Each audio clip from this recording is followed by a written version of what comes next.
ဒီနေ့ဗီဒီယိုမှာတော့အလုပ်ထဲမှာကြုံခဲ့ဘူးတဲ့စိတ်ရှုပ်စရာအခြေအနေအကြောင်းပြောပြမယ်လို့စိတ်ကူးထားတယ်ပေါ့နော်။ဒါတန်းပြောရမယ်ဆိုရင်အလုပ်အကြောင်းပဲအဲ့ဒါဆိုတဲ့ခါကျနည်းနည်းတော့ပြင်းစရာကောင်းပါပေါ့နော်။တကယ်လို့ကြည့်ကျင်တယ်စိတ်ဝင်စားတယ်ဆိုလို့ရှိရင်တော့ဆက်ပြီးတော့ကြည့်လိုက်ပါမကြည့်ချင်ဘူးစိတ်ဝင်စားဆိုလို့ရှိရင်တော့အခုကလေးကကြော်လို့ရပါပြီ။ရင်ကလေးကကိုဗီဒီယိုတွေကြည့်နေတဲ့လူတွေဆိုလို့ရှိရင်တော့အလုပ်ထဲမှာကိုနဲ့မတည့်တဲ့လူတယောက်ရှိရဲဆိုတဲ့အကြောင်းကိုပြောပြဘူးတော့မှတ်မိပါပေါ့နော်။တကယ်တော့တယောက်တော့မဟုတ်ဘူး2ယောက်3ယောက်လောက်ရှိရပေါ့နော်။အခုပြောရမယ့်အကြောင်းအရာကလည်းသူတို့နဲ့တော့သက်ဆိုင်တာပေါ့နော်။ကိုနဲ့မတည့်တဲ့လူတွေနဲ့မကြုံခင်ကာလအထိကိုကိုယ်စိတ်ထဲမှာခံယူထားတဲ့အနိုင်အရှုံးဆိုတာအလုပ်တစ်ခုကိုလုပ်တယ်ဆိုလို့ရှိရင်ငါ့ကိုဘလောက်ပဲဖိနှိပ်နေပါစေငါအဲ့ဟာကိုမရရအောင်လုပ်နိုင်တယ်ဆိုတာကိုအနိုင်လို့သတ်မှတ်တာအဲ့လိုမျိုးမလုပ်နိုင်မဲနဲ့ဒီဟာကြီးကိုငါလုံးဝဆက်မလုပ်နိုင်တော့ဘူးတခြားသူတယောက်ယောက်ကိုခိုင်းလိုက်ပါဒါမှမဟုတ်လို့ရှိရင်နင်ကိုယ်တိုင်ပဲငါ့ကိုအစာအဆုံးကူညီပေးပါဆိုပြီးတော့သူတို့အောက်ကျို့ပြီးတော့တောင်းပန်ရတဲ့အခြေအနေအဲ့ဒီကိစ္စတစ်ခုကိုပြီးဆုံးအောင်မလုပ်နိုင်မဲနဲ့ဂျားထဲမှာထွက်ပြေးလိုက်တာထွက်ပြေးတယ်ဆိုတော့အဲ့လိုခွင့်ရက်တဲ့အကြာကြီးယူလိုက်တာပဲဖြစ်ဖြစ်ရုတ်တရက်ကြီးအလုံးထွက်လိုက်တာပဲဖြစ်ဖြစ်တခုခုအကြောင်းပြပြီးတဲ့အခါကျတော့ထွက်ပြေးလိုက်တာကြီးအဲ့လိုမျိုးရှုံးတယ်လို့သတ်မှတ်တာပေါ့နော်ဒါပေမဲ့အခုနောက်ပိုင်းမှာပြန်တွေးကြည့်တဲ့အချိန်မှာတော်ရုံတရုံကိစ္စကိုတီးမခံနိုင်မဲနဲ့ထွက်ပြေးတယ်ဆိုလို့ရှင်တော့ဒါအရှုံးပေးလိုက်တာထွက်ပြေးလိုက်တာပေါ့နော်သုံးစုံဒီတီးခံခဲ့ပြီးတော့မှနောက်ထပ်လုံးဝကိုအစင်မပြေတော့ဘူးဆိုတဲ့အချိန်မှာအဲ့နေရာကိုစွန့်ခွာလိုက်တာ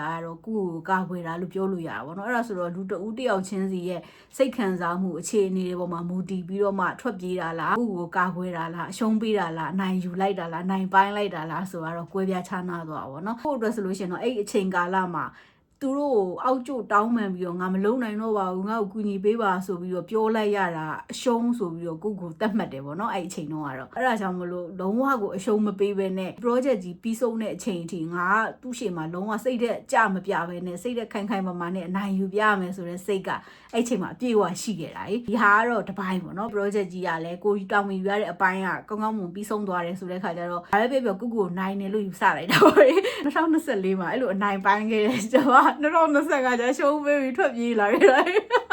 တကယ်တော့တွေးကြည့်မယ်ဆိုလို့ရှင်တော့အရှုံးပေးရလို့ပြောမှလားကိုလွတ်မြောက်ရာရှာလိုက်တာလို့ပြောမှလားမသိဘူးပေါ့နော်အဲ့2025မှာကြုံခဲ့ရတဲ့အတွေ့အကြုံတွေကြောင့်မလို့လဲအနိုင်အရှုံးဆိုတာငါသတ်မှတ်ထားသလိုမဟုတ်ပါလားဆိုတဲ့အတွေးပေါ့နော်အဲ့လိုပြောင်းပြန်လှန်တဲ့အတွေးရလာပေါ့နော်ကို့အတွက်ဆိုလို့ရှင်ပေါ့နော်ကိုဘဝရှင်သန်မှုအတွက်ခံယူချက်ကဘာလဲဆိုတဲ့ခါကျတော့ပျော်ပျော်ရွှင်ရွှင်ဖြတ်သန်းနိုင်ဖို့ရယ်ပြီးလို့ရှင်ဘယ်အချိန်ပြန်တွေးကိုလေးစားနိုင်ဖို့ရယ်ပေါ့နော်အဲ့နှစ်ချက်ကကို့ဘဝအတွက်အရေးကြီးဆုံးပဲကွယ်ဒါပေမဲ့2025မှာကြုံခဲ့ရတဲ့အခြေအနေကကြတော့အဲ့ကို့ရဲ့ခံယူချက်နှစ်ခုလုံးကိုချိုးဖောက်ပြတဲ့အခြေအနေလိုဖြစ်နေတာကွယ်2025မှာကျအရန်ကိုစိတ်ညစ်စရာကောင်းတဲ့လူကြီး2ယောက်နဲ့တွေ့ဦးတယ်အဲ့လူကြီး2ယောက်ကသူတို့2ယောက်ကလုံးဝမတည့်ကြဘူးပေါ့နော်သူတို့ဂျားထဲမှာကိုကအမြဲတမ်းဂျားဝင်ရတာလေအရန်စိတ်ညစ်စရာကောင်းတယ်အလုံးလုံးရလို့ရတဲ့စိတ်ဖိစီးမှုတွေလှုပ်ရှုပ်မှုတွေ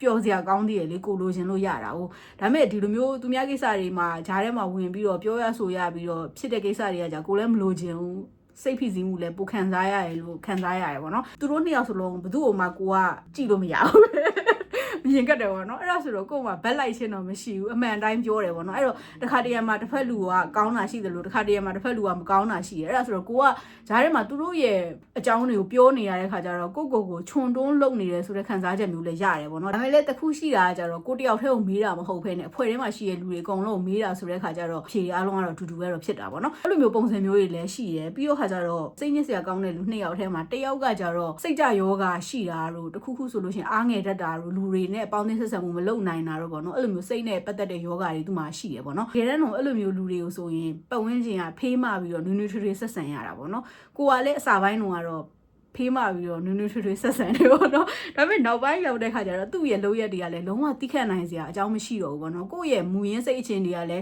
းအဲ့လိုစိတ်ဖိစီးမှုတွေအများများပြီးတော့တိခတ်နိုင်စွမ်းကုံဆုံးသွားတဲ့အခြေအနေတွေရှိနေရကြောင်းမလို့လည်းဖြစ်နိုင်တယ်ပေါ့နော်ကိုစိတ်ကြမ်းမာတယ်ထင်ပေမဲ့လို့စိတ်ဖိစီးမှုတွေအများများလာတဲ့ချိန်မှာမတိလိုက်ဖ ೇನೆ စိတ်မကြမ်းမာနေရလည်းဖြစ်နိုင်တာပဲလေနော်အဲ့ဒါတော့ကိုဖြစ်တွေးလိုက်တာပေါ့နော်ငါလည်းဒီလိုချင်းနေဖြစ်နေနိုင်တာပဲပေါ့နော်ထားပါတော့အဲ့လိုမျိုးတွေနောက်ပိုင်းသူနဲ့တပတ်2ပတ်လောက်အလုံးလုံးနေနေသူ့ရဲ့အကြောင်းတွေကိုသိလာပေါ့နော်သူ့ရဲ့စိတ်နဲ့ပတ်သက်တဲ့ယောဂနဲ့မဆိုင်မဲနဲ့သူ့ရဲ့အလုံးလုံးပုံလုံနည်းနဲ့သူ့အတွေးအခေါ်အပြောအဆိုပေါ့နော်အဲ့မျိုးတွေကလုံးဝကိုပတ်ဝန်းကျင်နဲ့အံဝင်ကြမဖြစ်ဘူးပေါ့နော်နောက်ပိုင်းကြတဲ့ခါကျတော့အဲ့လူအပေါ်မှာလေကိုချင်းစာစိတ်လည်းမထားနိုင်တော့သလိုသူ့ကိုနွေးနွေးထွေးထွေးဆက်ဆံရမယ်ဆိုတဲ့ခံစားချက်ကလည်းပျောက်သွားပြီးတော့အမြင်တွေကက်လာရင်နေမအချိုးမပြေတာတို့ဘာတို့ကွယ်တကယ်တော့စိတ်ယောဂရှိနေတဲ့သူကိုကျမအဲ့လိုမတွေးသင့်ဘူးလေဟုတ်တယ်မလားဒါပေမဲ့အဲ့လိုမျိုးတွေတွေးပြီးတော့လုံးဝတီးခံနိုင်ခြင်းနဲ့စိတ်မရှိဘူးပေါ့နော်ခါတရံမဟုတ်ဖဲနဲ့သူနဲ့အလုံးလုံးရတဲ့အချိန်တိုင်းနေ့စဉ်နေ့တိုင်းအဲ့လိုမျိုးဖြစ်လာတဲ့ခါကျတော့ကိုယ့်အကြောင်းကိုပြန်တွေးလိုက်တဲ့ခါမှာမလေးစားနိုင်တော့ဘူးကွယ်သူ့ကိုဒီကာယကံမြောက်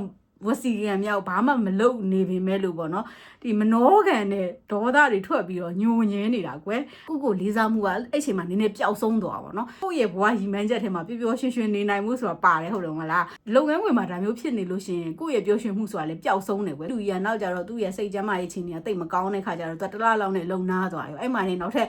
အမြင်ကက်ဆရာကောင်းတဲ့လူတယောက်နဲ့ကိုယ်နဲ့ပဲကြံခဲ့တာအဲ့လူကြီးကကြတော့လေလုံးဝကိုတစွတ်ထိုးနိုင်ပြီးတော့အရန်အငင်းတန်တာသူ့ project အောင်မြင်မှုပဲတည်ပြီးတဲ့ခါကျတော့လက်အောင်ငယ်သားတွေကိုကြည်ပေးတဲ့လူတွေမှမပါဘူးကွယ်အဲ့ဒါဆိုတဲ့ခါကျတော့ကိုနဲ့ကလည်းဂီးမကြိုက်တော့အလုံးလုံးတဲ့လူတွေထဲမှာဒီလူကဒီအားနေချက်ရှိတယ်အဲ့တော့သူ့ကိုဒီလိုမျိုးအချိန်ပေးတင်တယ်အဲ့ဒါကိုဆိုလဲလက်မခံမဲနဲ့အဲ့အားနေချက်ရှိရဲ့လူကိုရမ်းဖိဆူတာမျိုးတွေပါတယ်အဲ့လူကြီးကလှုပ်တာအဲ့မှာရင်လဲအဲ့လူကြီးနဲ့ကိုကလည်းအမြင်က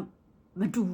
တဲ့ခါကျတော့အမြဲတမ်းညင်းခုန်နေရပြီးတော့ခါကျတော့သူ့ကိုလည်းအမြင်ရမ်းကတ်တာပုံမှန်ဆိုလို့ရှိရင်ကိုကအဲ့လိုအငင်းခုန်လုပ်ရတာတို့ complaint တက်ရတာတို့ complaint တွေကိုဖြေရှင်းရတာတို့အဲ့လိုမျိုးတွေလုံးဝမလုပ်ချင်ဘူးကွယ်ကိုကတော့အေးချင်းချင်းပဲနေချင်တာအဲ့လိုမျိုးမဟုတ်ဘဲနဲ့နေတိုင်းအဲ့လိုမျိုးပြဿနာတွေဖြေရှင်းနေရတာပြီးတော့အဲ့လူကြီးနဲ့လည်းတခြား member တွေနဲ့မတည့်ဘူးကွယ်မတည့်တဲ့ခါကျတော့တခြား member တွေကလည်းအဲ့လူကြီးကိုမကျေနပ်တဲ့ခါတွေကိုပဲလာပြောအဲ့လိုမျိုးတွေဆိုတဲ့ခါကျတော့စိတ်ကမပျော်ရွှင်တော့ဘူးပေါ့နော်ဒီလူကြီးနဲ့အလုပ်တူလုပ်တဲ့ project ကြီးကိုအောင်မြင်မြင်နဲ့ပြီးဆုံးအောင်ကြော်လွှားနိုင်ခဲ့တယ်ထားပါတော့ပေါ့နော်ငါရဲ့စိတ်အခြေအနေကငါကလေးစားမှုကလည်းပျောက်ဆုံးသွားမယ်ငါရဲ့ပျော်ရွှင်မှုတွေကလည်းပျောက်ဆုံးသွားမယ်ဆိုလို့ရှိရင်ငါအပြင်ဘက်မှာနိုင်ပြီးတော့အတွင်းထဲမှာရှုံးနေနေရတယ်အတူတူပဲလို့တွေးလိုက်တာကွယ်အဲ့တော့သူများတွေငါ့ကိုထွက်ပြေးတယ်လို့ပဲမြင်ဘာပဲမြင်ပေါ့နော်လူကြီးတွေနဲ့ဝေးရအောင်ငါပြေးတော့မယ်ဆိုပြီးတော့တွေးပြီးခါကျတော့အလုပ်ထွက်ဖို့အတွက်ဆုံးဖြတ်လိုက်တာဘယ်လိုပြောရင်ကောင်းပါလဲကုမ္ပဏီတစ်ခုထဲမှာအလုပ်တူလုပ်နေရဆိုတဲ့ခါကျတော့တကွေးမဟုတ်တကွေးမှာတော့ပြန်တွေးအောင်ပါပဲအဲ့လိုမျိုးပြန်တွေးတဲ့အချိန်မှာလည်းဒီခံစားချက်တွေကအစနေပြန်ဖြစ်ပေါ်လာအောင်ပါပဲအဲ့ဒါဆိုတော့